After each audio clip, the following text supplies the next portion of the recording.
we cannot make a miracle, but we can try together to see how we can bring the intersection of these three. The science of the mind has been studying several aspects of the mind, and Spiritism studying the spirit. As Kardec defined it, Spiritism is a science that has the spirit as its object of study, ourselves. And why is it important for us to highlight that? Because many people want material science to explain things that pertain to the science of Spiritism. And it's not going to happen because we have different objects of study. We may intersect, but we're not going to study the same. Kardec very wisely brought to us that the science that we study as Spiritists has the goal to study the origin of ourselves as spirits, our nature, our destiny, and the interaction between us spirits and the corporeal realm. And there we intersect with material science, but there will be many things that solely and only pertain to Spiritism, because our material science does not have the same object of study that we do. It's important for us to contextualize it, not to be frustrated or bumping heads endlessly. We are here to study ourselves as spirits, who we are, where we've come from, and what is going to happen to us next. Naturally, we learn that there are laws of life. And that's why I said, a best way to summarize it all is to point to all of us a reference, the book Thought and Life by Emmanuel.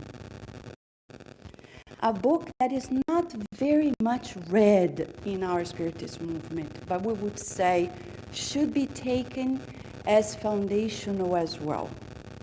We would say any science has a foundation, and Spiritism as a science has Kardec as its foundational literature, the pillars. And then we have, of course, Leon Denis at this foundation as well, and then the whole literature that was brought by the phenomenal medium Chico Xavier. And then everything else is an extension, a complement. But we're talking about the foundation. In this book, which was brought to us in the same year of the book Evolution into Worlds, 1958, Chico Xavier brings to us in 30 chapters, it's a thin book, but it has 30 chapters, encompassing a summary of the directives. These are the very words of Emmanuel, the spirit author of this book. The directives that are given to the spirits who are in the schools of regeneration in the spiritual realm. We are spirits, but we are incarnated.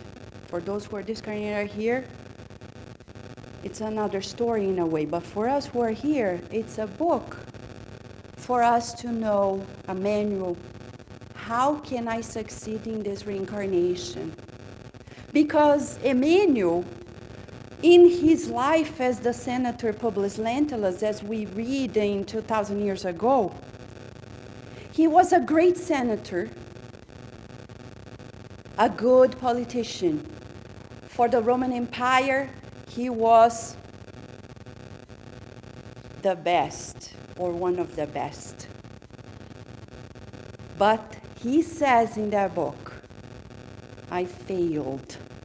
I wasted my reincarnation, though people considered him to be one of the best senators of the time. So if the world applauds us, not necessarily we're doing right.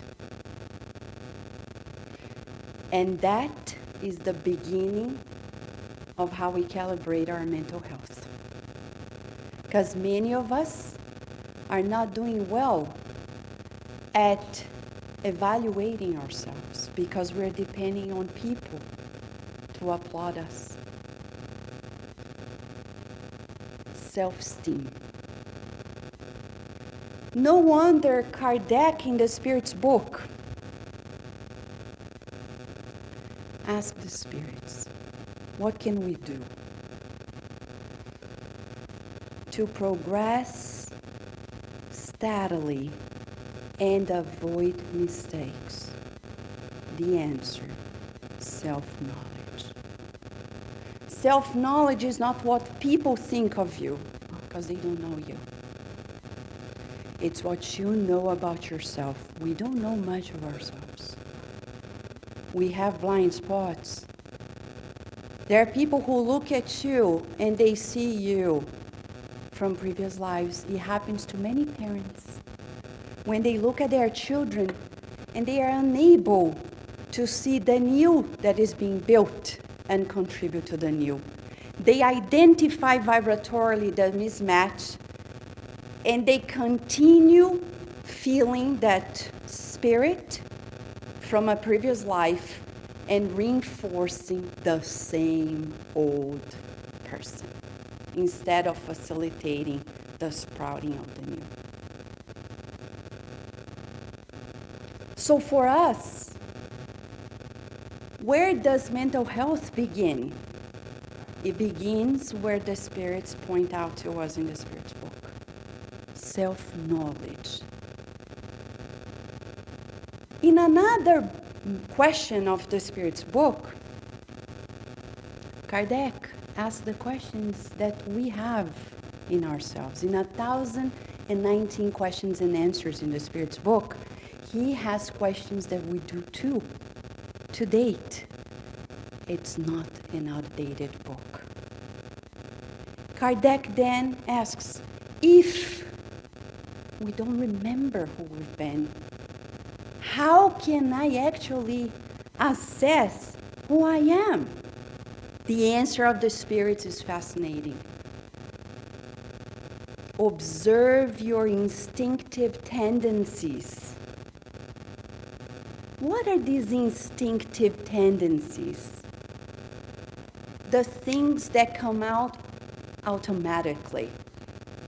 You know, when you say, oh my gosh, I don't know why I always do this, why I always say that. Log and call for help. For people who can help us recalibrate ourselves. But you may say, just studying us, and many people are like, oh, but I don't want to study myself because I don't want to be more sad.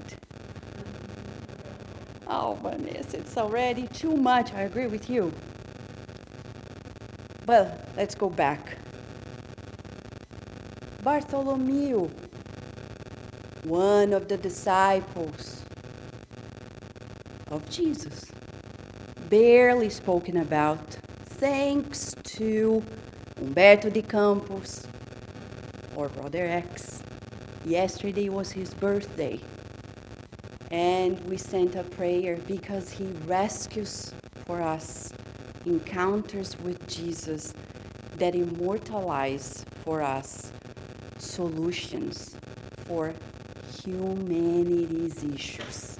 Bartholomew had those issues like us. My life is a confusion, Master.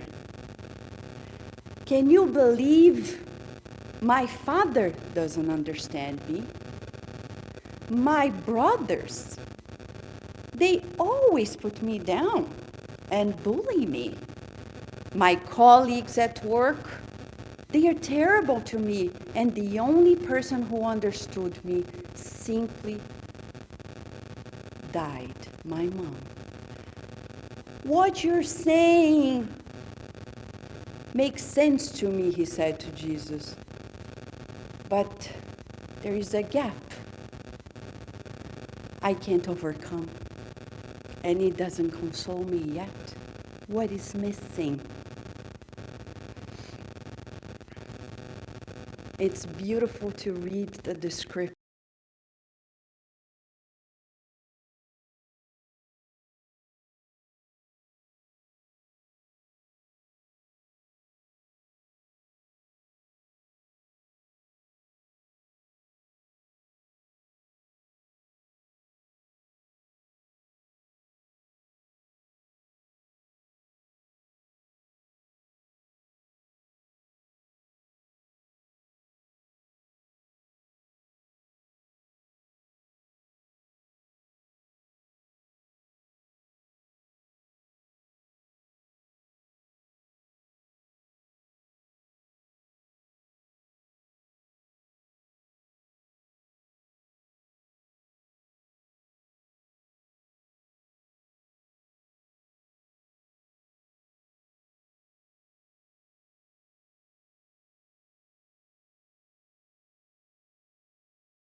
daughter is 6 years old, and I've seen things that I'm like shocked.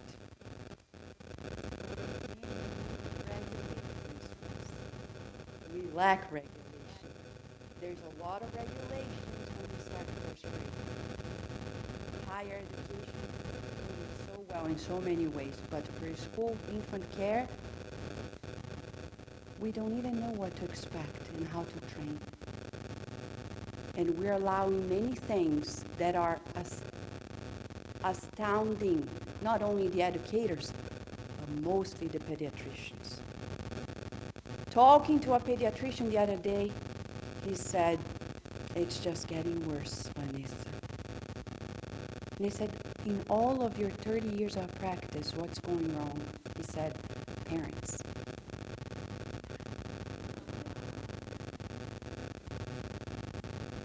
They don't like the word discipline. And I agree. Because in our Spiritist Center, the Spiritist out of Virginia, when we implemented a new program, I Love Rules, some parents were afraid that we're going to repress their children. They said, why don't you create a reward system? Because it doesn't happen in life. Either you do what is right or what is wrong is going to be punished. We're not going to punish, but we're showing consequences. Action and reaction. That's how the Creator creates us. We boost the prefrontal cortex. And now we go back to mental health. Because when we see how the brain is built, at our level as humans, we have the development of cortical areas that are defining in decision making at the prefrontal cortex level. Daniel Siegel, one of the pioneers in the studies of emotions, and especially in children, he gives a beautiful model that we can portray just by using our hand. As if this is our brain, the spinal cord, the nose is here. Inside, in the midbrain down, we have the main modulation of our emotions related to survival, we'll say this way. At the top of it all, we have the cortical areas, and especially here at the level of the forehead, the prefrontal cortex. That's where lies the management of the reinvention of ourselves. How, you may be asking, but Vanessa, how does that happen? And it has everything to do with the Spiritist science. In the book, Among Brothers of the Other Lands, several spirits wrote messages, but there is one chapter that Humberto de Campos described, a conversation among spirits from the beyond, while Chico Xavier and Baldo Vieira were traveling throughout the United States and some parts of Europe. And they say Spiritism is the light of discernment. Discernment comes with the use of these very cortical areas. Animals cannot do it. We need continuing thought, because animals level have fragmented one. So we are capable of reinventing ourselves, of using these cortical areas to give a new meaning to our lives. Oh my gosh. Everything merges together. Viktor Frankl was right. Leaving the concentration camps and identifying that when people learn how to give a new meaning to their issues in life, they can reinvent themselves and have a better quality of life. There was a study by scientists and neuroscientists and computational scientists that revealed to us firsthand that our problem is not at the decision-making level. Our problem is before that. It happens in the encoding of it all. What does it mean? It means that they say there is an error when we're encoding the stimuli that will be feeding ourselves so we can make a decision. Then Jesus comes and gives a new meaning. Forgive. Why? Because we are all children of God. From now to immortality, you'll be best friends. No, we won't. Oh, yes, we are. The sooner you do it, the better it is. No, but I don't want to work with this person. One day you will. No, I won't. You will. If we learn how to do it now, better for us.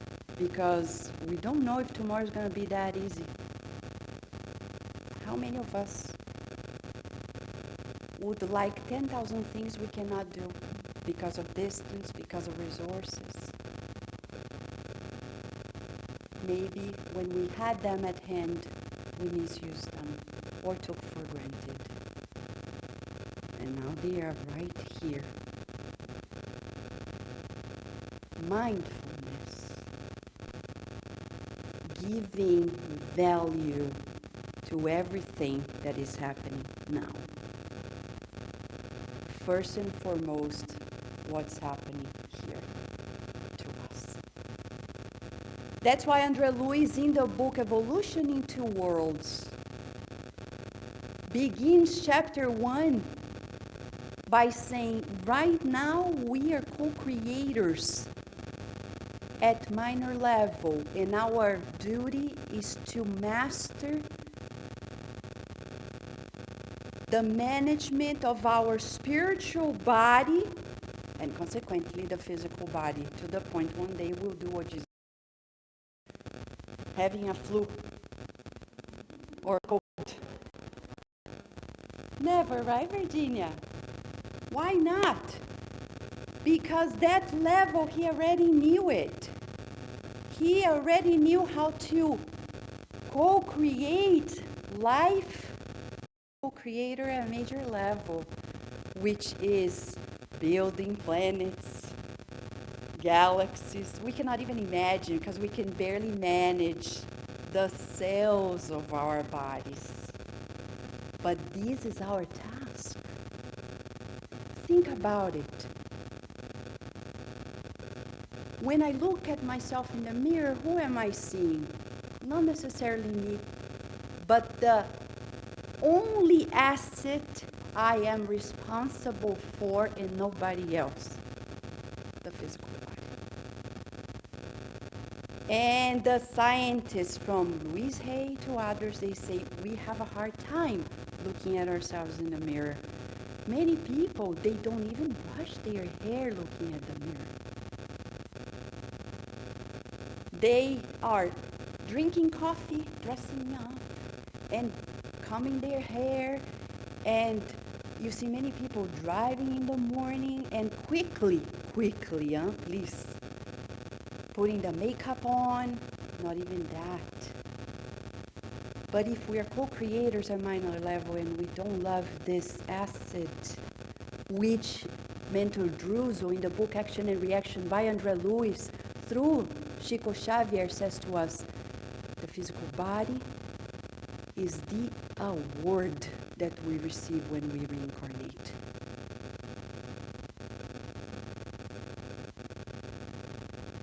So what are we supposed to do? How can we calibrate ourselves? First, accept the title, Child of God. Do we accept it? What does it mean to be a child of God? What does it mean to be a child of God? It means that I was created by a superior intelligence, supreme intelligence, that loves me unconditionally and knows why I exist. I don't know, but God knows. It must be a good reason. How often we look at a flower, look at this beautiful flowers, the arrangements. The day we look at ourselves with the same amazement, adoring it as we do these flowers, we'll have a better quality of mental health. Accepting the fact that we are heirs of the Creator, meaning the universe is abundant and it belongs to us too.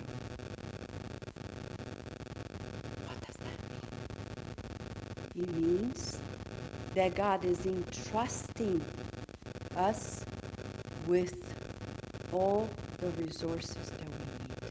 We don't lack anything. That poverty mentality disappears. That lack mentality disappears to the point that Emmanuel wrote the book Money through Chico Xavier. He said in the preface, money also comes from God. I'm glad Emmanuel said that, because if I had said it, nobody would believe. But I believe what he said. Why? Because it's energy. Read the book.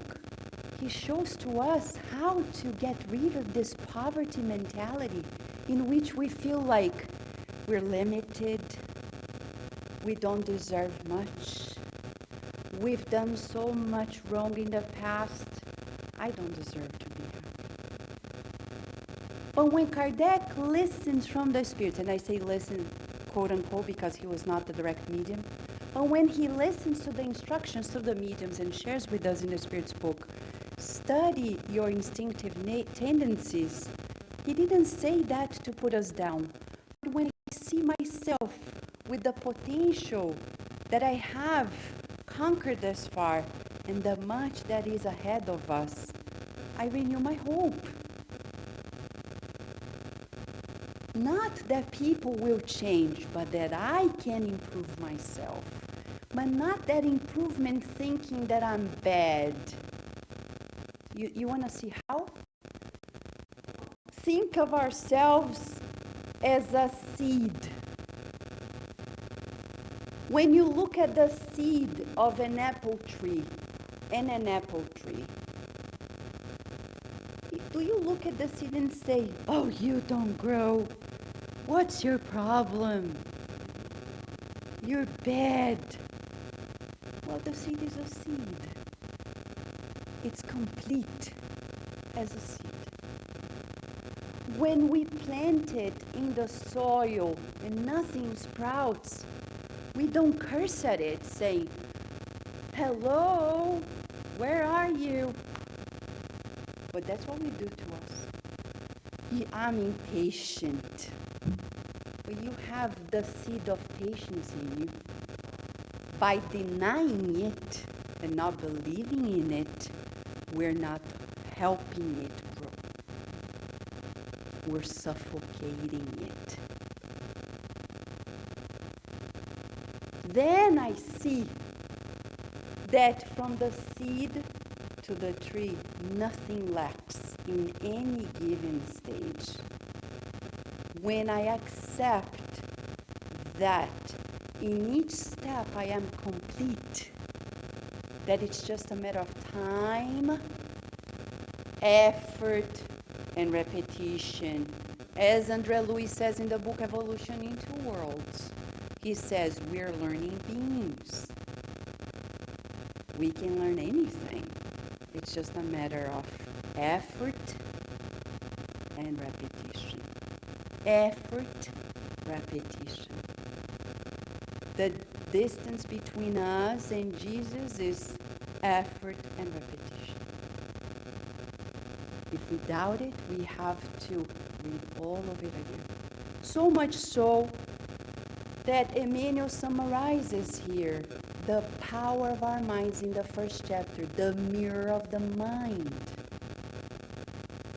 He says, we, through our emotions, thoughts, we create, we co-create. you need to learn to tame this wild horse. And if you have ever tamed a wild horse, it takes time, effort, and repetition. But we need a system.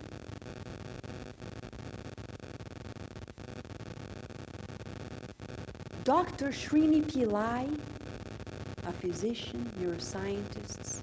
At Kardec Radio, we have almost 300 interviews that we've done in our Health and Spirituality series since 2011.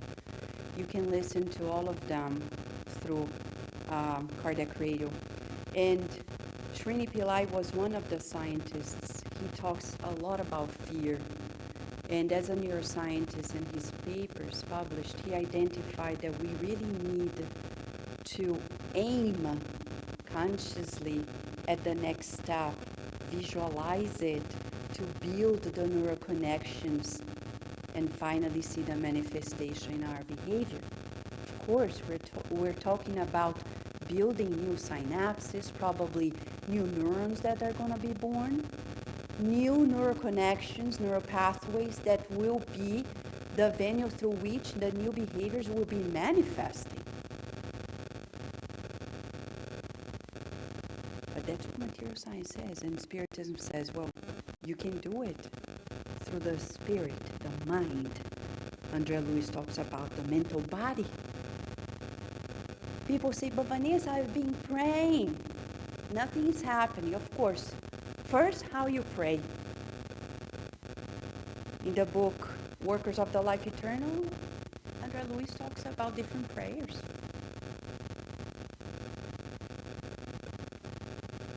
If it's just a cry, oh God, please help me, and then I spend the day. I don't deserve. I'm bad, you see. People don't say hi, they don't talk to me. Then we're defeating the purpose. But if I say a prayer of truth faith, like, God, I know that you love me. And I know that people that I encounter are just as important as I am. I know that we're together for something wonderful that you have prepared for us. Help me, please. Open myself up for these beautiful connections through my family, through my colleagues at work, the neighbors, the community.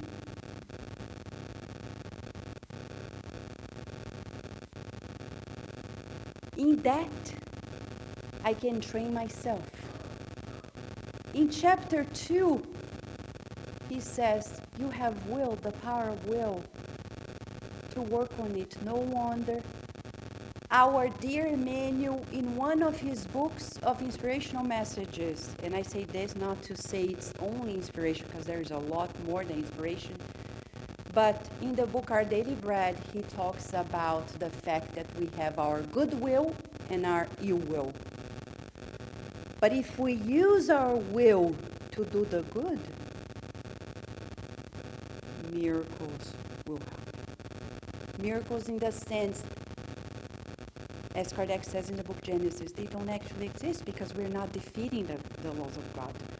We're not bending them, but we are actually calibrating ourselves with the divine harmony, and things will unfold more naturally. I don't need to make an effort in that regard. Just accept, have goodwill.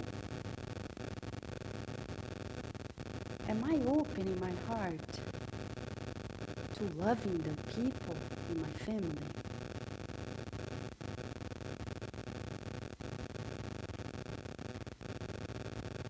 Or am I just reacting? Emotional struggles. Some of the greatest emotional struggles we have is really overcoming the emotional conflicts that show up when we feel guilty, or when we lack or we think we lack the capacity to forgive people in our lives, understand them.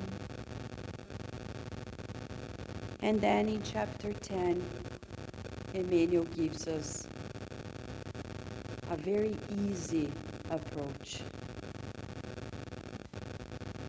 he says, if you want to undo the handcuffs of evil, he says, seek the good, feel the good, visualize the good, mold the good with all the resources we have at hand. What is to seek the good? To seek the good requires effort, requires will. To find the good. The other day, somebody said, Vanessa, but I can't. My daughter, she's terrible. Okay, hold on. Is she 100% terrible? Or 99%? Because if there is a lot of good there that we're not observing, oh no, I know she can be great. Okay, so let's focus on that. Great at, okay, fill in the blank. She's great at this, great at that, great. Okay, focus on this. Now feel it, as Amin is saying. Feel it. Visualize it. Now go. Go co-create this with her. If she was given to you as a daughter, you can do it. Because the hardest part you've done, gestating. And why do I say this? Between two people who do not get along well, merging in paraspiritual connections, you feel it more than anything else. If you've succeeded at that level, you can do it. The hardest part is past.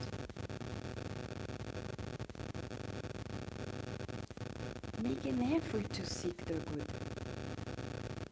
Like the other day, Mentor Joseph said, I said, Mentor Joseph, I have a hard time with X person.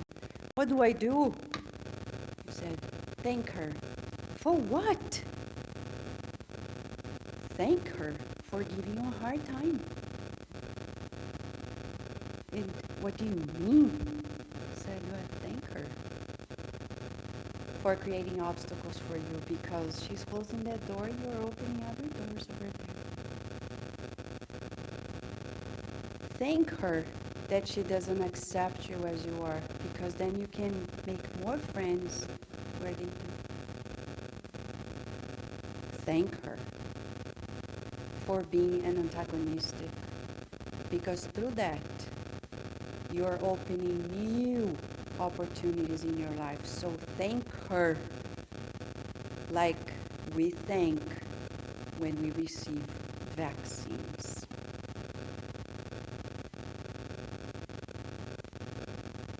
She's vaccinating you for worse in the future. And I said, what do you mean worse? Something worse is going to happen. He said, no. Think of Jesus. What he had gone through when he was incarnated. He was antagonized.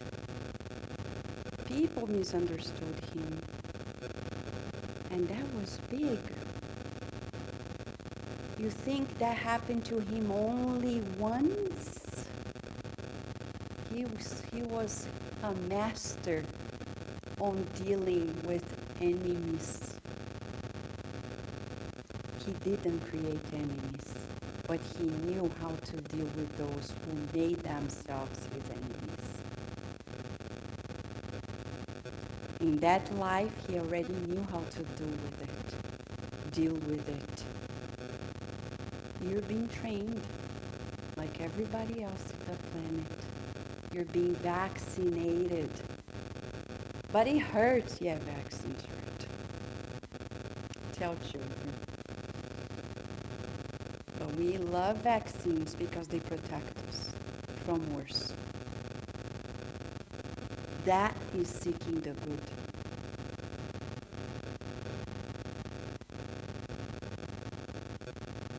Dealing with our emotional struggles with a question.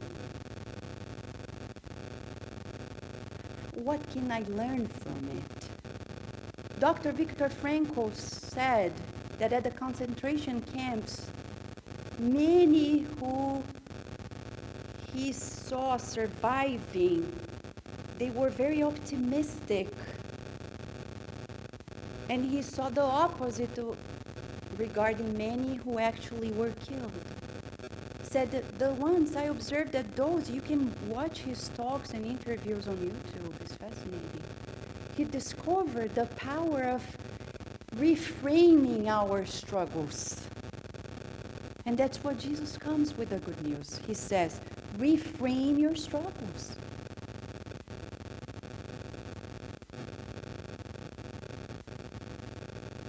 I may look at myself in the mirror and not like a certain feature, but why do I need this feature?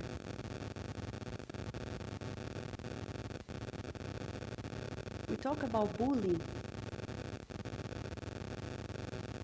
There are people who spend their day just gossiping or teasing people for their shortcomings, physical, personality-wise, etc. And then we reincarnate. And we cannot stand looking at ourselves in the mirror with those features that we used to bully people about. And we can't look at ourselves in the mirror. But we need to reconcile and see past and love it. On the behind the scenes of it all, the reconciliation with ourselves as divine beings. But Vanessa, isn't that pride? No, it's self-love. Why? Kardec, again, in the Spirit's book, he gives us an analogy that is very therapeutic. Remember, Kardec was an educator. And when he brings the Spirit's teachings, he shares with us in a very educational manner. And he says, we are the masterpiece of God. When we are cursing ourselves, we are actually telling the Creator that he doesn't know what he is doing or what he has done. It's as if you are in an exhibit and then the painter is here, the painting is there, and I say, oh my gosh, that's a terrible painting. And the painter, it's like, are you serious? I'm the painter. Oh, I'm so sorry. When I look at myself in the mirror, and I say the mirror, not to say only the physical body, but to see ourselves. To see ourselves. If I don't learn to love and approve of this masterpiece, I'm telling God, I don't know what's crossing your mind when you're still sustaining my life.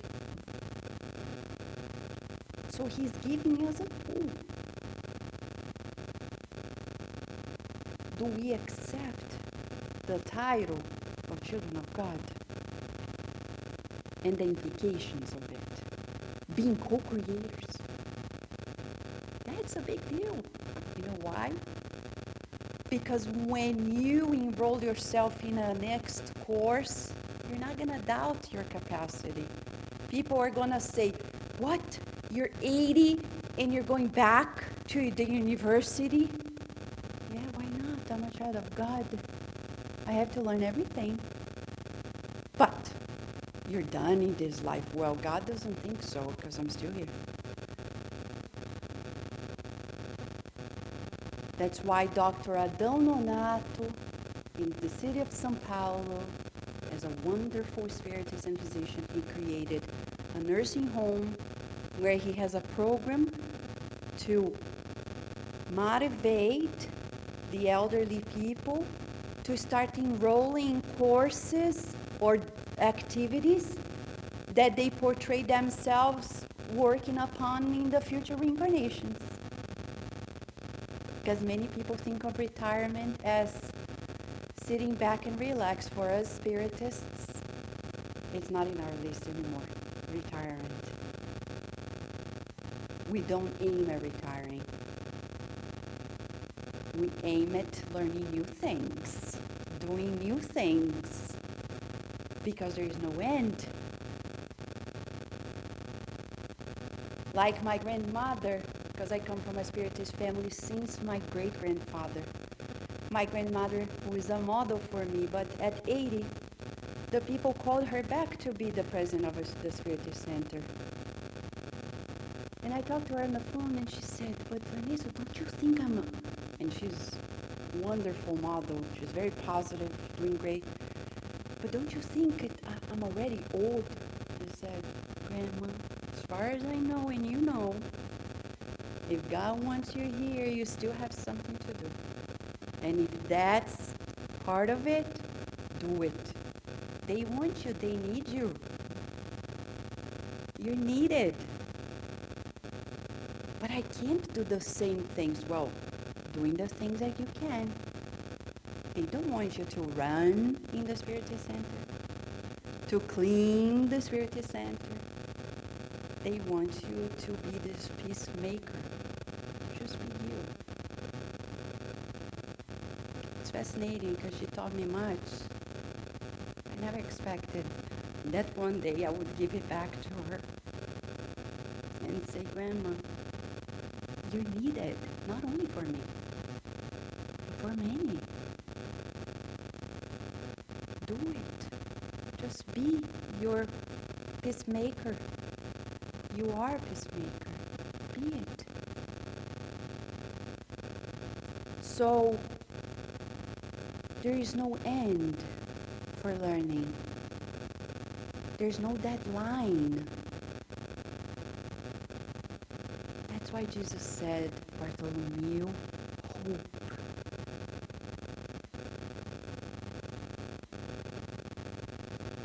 I can coach myself by looking at our model daily, guide and model, imitating Jesus. A model is to be emulated.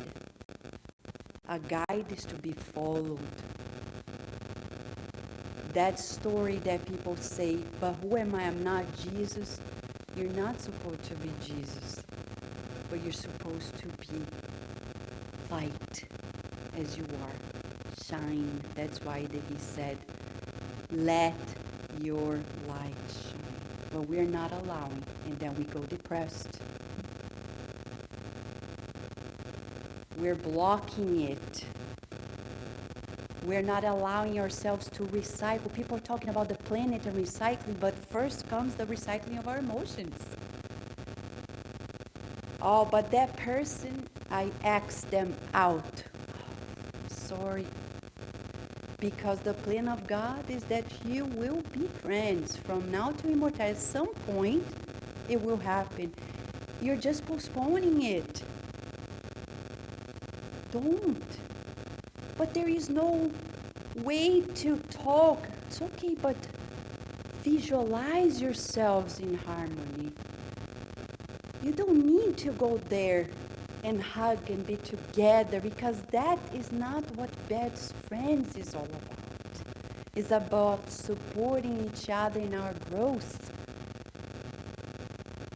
So how do we deal with these emotional struggles? By reframing them, as Viktor Frankl said, as Jesus taught us. And that's why, again, in the book Action and Reaction, Mentor Druso explains to us that there are 3 types of pain. In that, we can gain power to reframe our sufferings.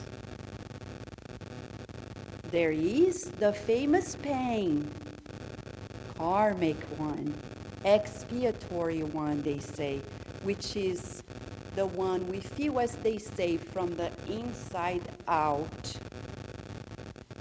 When we know there is a lot of guilt and shame behind it. I've done the suffering, and now I feel it. It's like a student that repeated a year. Usually, We can recognize this type of pain because it comes loaded with guilt and shame. And chapter 22 of this book is titled Guilt. Inevitably, we are going to stumble on it. And Emmanuel says, when we feel guilty, we project devastating energies through guilt and depression. Moreover, we often harbor a silent anger that we project our sorrow against ourselves into displeasure and dislike towards others. Guilt requires readjustment with true humility in order to attain quick settlement. There's much more than that. These are just teasers for us. Inevitably, we're going to stumble on it, but we need to deal with it, and he's giving a tool, the practice of humility. There's another chapter here that is titled Humility. From a different angle. I don't think it's the angle that we're used to. And he says, Mentor Druso, that expiation pain will be overcome as we reincarnate and redress those mistakes, those choices. But they can only be redressed if we reframe and change that encoding that will be allowing us to love what was not yet loved, beginning with ourselves, self-love. Then there is a second type of pain evolution. Pain evolution is like when we go to the gym and we practice a new exercise, different muscles, and it's sore. But that's a good one, huh? It's the sign that we're evolving. It's when people are like, oh, I'm reading, like Sonia said, reading Evolution into Worlds. Oh my gosh, I can't believe it. That big evolution in Evolution into Worlds can be overcome if you click at the YouTube of Cardiac Radio or the Facebook, right, Marco? Facebook page, Marco, Shane Martin, and I. We teamed up at the beginning of this year to give an online course on Evolution into Worlds. It's there, chapter by chapter. Together, it's much easier. You're not alone anymore. Tapping evolution is much easier when we go to the gym. Cardiac Radio is the gym of the soul too. We're there, and we share, and we break it down with slides, talking, breaking down together, making it feel accessible. Also because the truth is, let's be fair. André Luiz, in the preface of the book, says, this book is not for scientists. He says it. And he says, if you think it is, this book's not for you. This book is for all those who are suffering and need consolation. Any of us here fit the profile? I do. Do you? Who doesn't need new hope? So that book is for us. So maybe we're struggling because we don't understand that yet. So let's go there and read it. But that big evolution is natural. And we need to feel it. It's when Deepak Chopra says, when I encounter myself in a new moment I've never experienced, it's strange. But don't run away to the old. That's why Jesus said, courage. Courage to do the new. To reinvent yourself. Because if we keep ourselves in the comfort zone, inertia, we're not going to progress. And Kardec asked, and published in the Spirit's book in the chapter Law of Progress, can we at any moment regress? And the Spirit said, no, thank God we don't regress. But we may delay progress. That's a problem. Am I delaying my progress? And unfortunately, we have to share, when I delay my progress, I am creating a community effect, delaying the progress of many more. Read the book, Sex and Destiny. When I see Claudio in his slippery road, his best friend, who is not necessarily an obsessor in his life, just a companion of affinity, Moreta, he is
comes in Thought and Life and tells us in a chapter titled Illnesses, he says,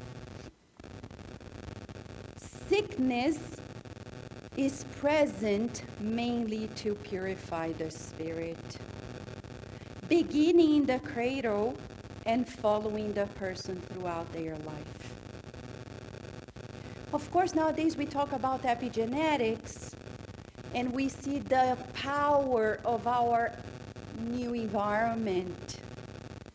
And then even Dr. Herbert Benson at Harvard showing to us that if we practice relaxation breathing, we may change our gene activation or deactivation, our gene expression, and avoid, even prevent, it's preventive medicine.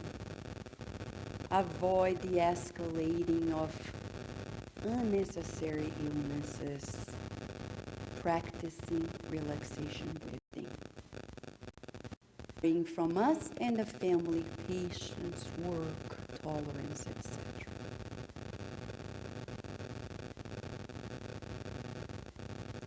So, mediumship then comes in this story, I would say, as a tool from an immortal spirit reality, as a tool to express this light that we are from God. When we talk about mediumship as the medium being the instrument, I can't help it but to give a reference for our study, the book Medium's Harvest, Seara dos Médiuns by Emmanuel, where he says in the first chapter, mediums are trees, and we need to be fruitful. Being a medium is being a co-creator, is allowing ourselves to be immortal spirits, though connected to the physical body, but being fully aware that we're much more than the physical body is. And as Kardec says in the Medium's Book, Chapter 1, at some point, at some level, we're all mediums because we may feel the influence of other minds. To wrap up, talking about feeling, we have to go back to our guided model. When Nicodemus, the answers, what is missing? Nicodemus asked. Jesus, Master, I recognize you're the Master, and I've been reading all the scriptures that talks about the kingdom of God, and yet I don't find it. What am I missing? And the answer is our homework. 2,000-year homework, huh? Because he says, Nicodemus, you forgot that it's not enough to know. You forgot to feel it. That's our homework, to feel it. Any question? Marcia is saying, any question? Ask Jesus.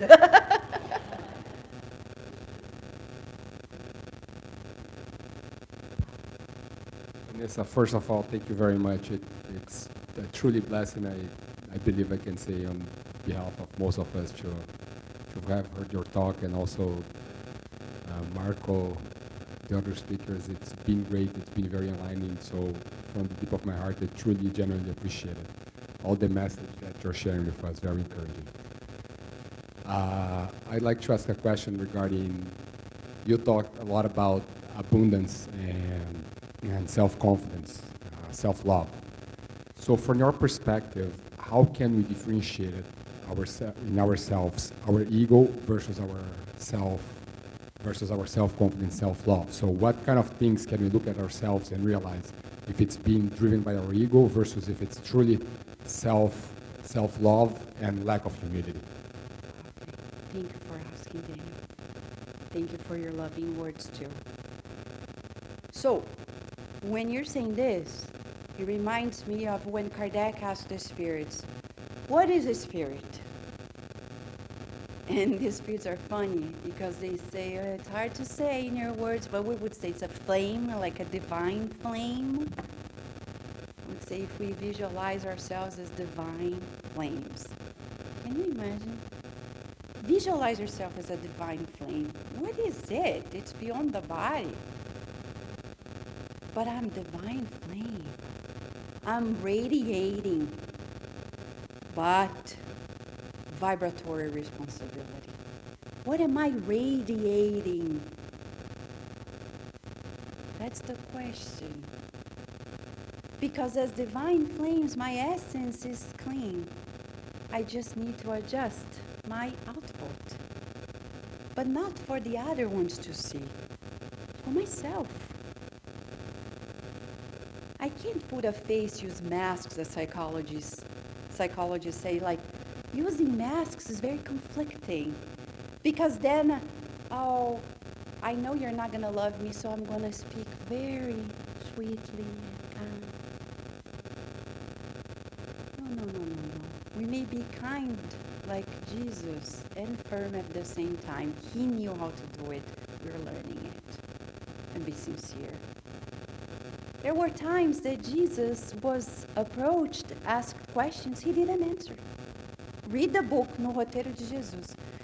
It's translated into English, not published yet, but if you go to Kardec Radio, 40 Days with the Master, the whole series is about each chapter and the series that we share with you. There were times he didn't answer because he was being sincere, though kind, not to answer because the answer would probably be too much. So if we visualize ourselves as divine flames, we'll treat ourselves more kindly and be more responsible, I would say, more conscientious in our output. We would say nowadays we are learning as an environment, as a planet, when we talk about ecology, about being responsible with the planet. But are we responsible vibratorily? And creating that consciousness of our vibratory responsibility will be very empowering. I will know my essence and let it shine, because if I don't shine, the ones who depend on me will be in the same darkness. My darkness may affect them, the shadows. And that's when psychology talks about projections and shadows, etc. But to cut it short, I think when we visualize ourselves as divine flames, as the spirits say, we'll be more conscientious in how I am either polluting or contributing with my interactions and the environment in my life. I hope, Daniel, this is the beginning of our reflection.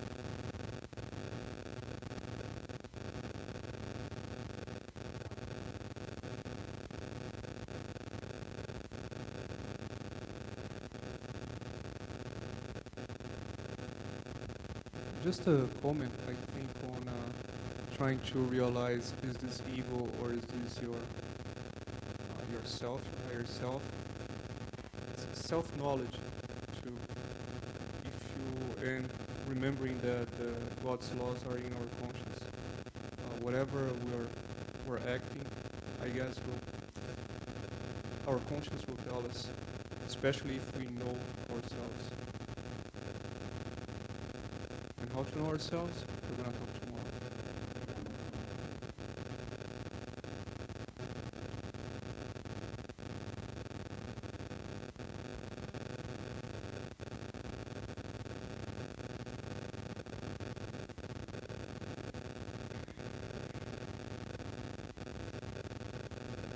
Thank you again for bringing your light. I have so much gratitude in my heart right now, just listening to what both of you shared so far. Here in Toronto, I think most of practitioners in integrative medicine will relate with me on that one. We have a large amount of teens that are experiencing mental health. And what the most difficult as a practitioner is that how we help the teens is by helping the parents, because the parents are the one trying to figure out how to be there for their teens and help them go through the struggles.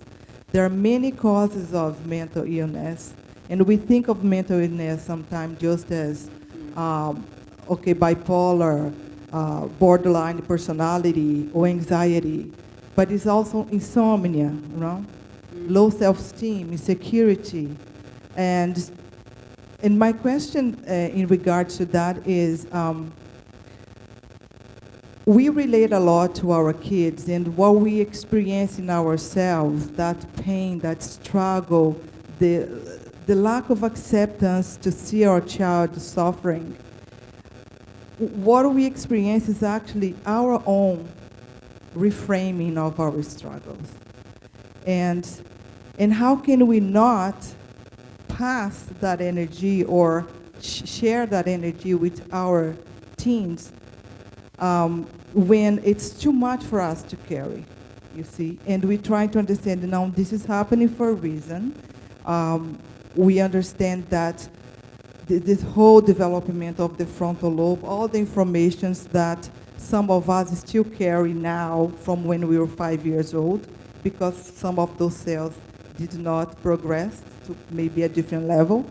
And how can we, as parents, I'm talking on behalf of parents who have gone through a lot of issues in mental health, not having the proper help from the medical system in a way of helping with the main focus, which is this transition to this new realm of perfection, right?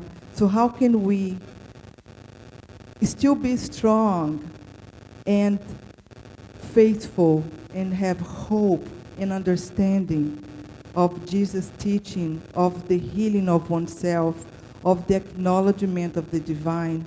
How can we still go through this without feeling the physical struggle? How it becomes physiological to us parents? I'm not sure if I was very clear with my question, but... Sure. Yes? Yes, thank you. First of all, I'd like to say that there are studies showing to us that this physiological synchronicity happens even at the dental office or in a psychotherapeutic office. There are papers showing to us the physiological correlation, showing to us that we don't even need the physical touch to be in synchronicity in physiological measurements. So it's a real thing that there's somebody suffering and I may feel it. Plus, we have mirror neurons, we are beings that were built to be empathetic. Not pathetic, empathetic. And we are blossoming in our empathy. But as you're saying, I'd like to say, first it's natural. It's about emotional shielding. And it requires training, which we don't have. In our humanity, we are emotionally illiterate. I would say as when we were living at caveman time. Few went to the caveman's cave and said, "Hello, sir, can I take your child to school so they can learn things and read and write? They're going to live much better." First, he wouldn't understand us. And second, he would say, "You're crazy, what are you talking about? You're wasting my time because I have to hunt. And my children have to come with me because there's no other way." And that's what happens to people nowadays when we talk about emotional coaching or emotional awareness. People are like, "What? I know what I feel. I can control it," until the next thing happens and they learn they are illiterate. Their levels of emotional intelligence are very low because we need to coach ourselves like we coach our intellectual capacity. So parents need training. Chico Xavier used to say, we need courses for parents. If I have the whole training to be a physician, to be a psychologist, to be a pharmacist, the most important mission is to be a parent. And yet, we don't prepare ourselves. When we are pregnant, we go to the hospital, they talk about breastfeeding, how to change a diaper. That's a beginning. But it's like fetal level of any training, because that's piece of cake compared to when you can't stand it anymore, you want to run away, but you can't, you have to be there. What do? Nobody tells you what to do. There's no training. There's no preparation. So we would say, since we are marching toward the unfoldment of many advancements on Earth, we would say one of them that is a frontier, at the frontier of humanity's advancements, is to give greater support to parents. And that's why we have created years ago, in 2015, a website, which is an effort that exists already, Spiritist Support for Parents, Spiritist Parenting, and we have a Facebook page too. It's still modest, but we have been doing our best, and people are teaming up, and we are going to release, with the efforts of the Spiritist out of Virginia, an app that is called Spiritist Parenting, where we're going to share resources for parents of all age groups to give parents more resources to deal with their mission, to prepare better, and to know how to reset when guilt comes, shame, sorrow, etc. So we are marching towards it, empowering parents, saying, I would say to all parents, if God entrusted this child to you, God believes in you. Don't dare to say otherwise. The end. Thank you very much. Thank you.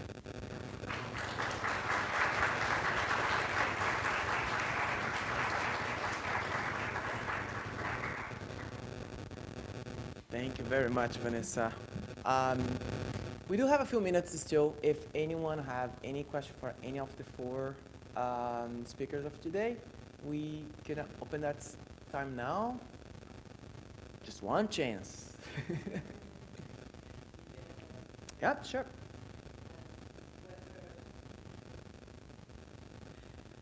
Who feels comfortable to answer?